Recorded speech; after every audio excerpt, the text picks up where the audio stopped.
Yeah!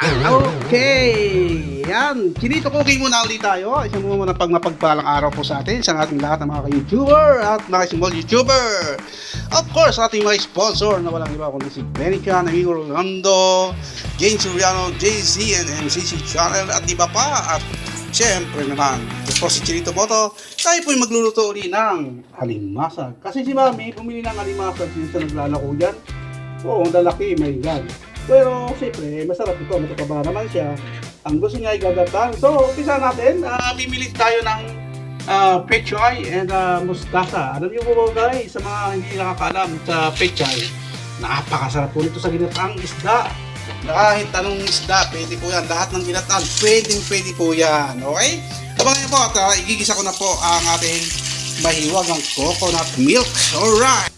Wow, mahalimuyak ang amoy ng ating vegetable oil. Siyempre, ang ating pinagmamalaking vegetable oil ang ating gamit po para iwas high blood. And garlic, yeah.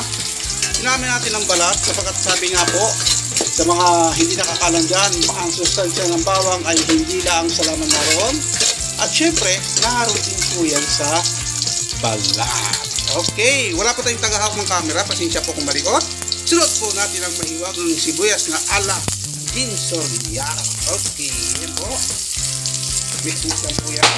So, may pumutok dahil bago sana. Magpaputok si Mami ng baril. Pinarelang kapitbahay. Alright!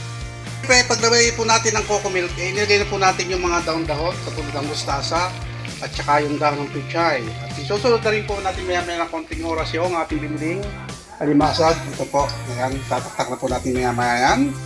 Ayan, nandiyan na po rin yung halimasag. Wala ho tayong tagahawak ng ating camera ang ating assistant sa loob. Ay kaya hindi ko na napakita sa inyo.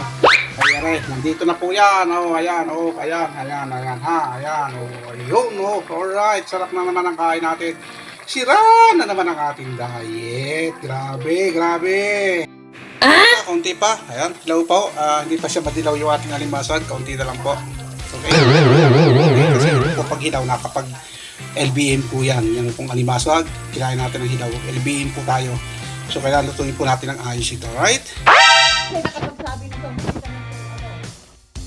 Alright, ayan. Luto na po ang ating halimasag. So, hindi na natin ipakita kung paano. Wow! Aling mga sakon. Hanggang sa muli, ito po si Chinito Moto. Thank you so much po nga pala dun sa mga oras katatawa sa aking mga vlog, sa aking funny video at reaction video. Maraming salamat po at lumalaki na po ang ating viewers. Maraming salamat po. Shoutout po sa inyo lahat. Hanggang dito na lang po. Maraming salamat. This is Chinito Moto at your service.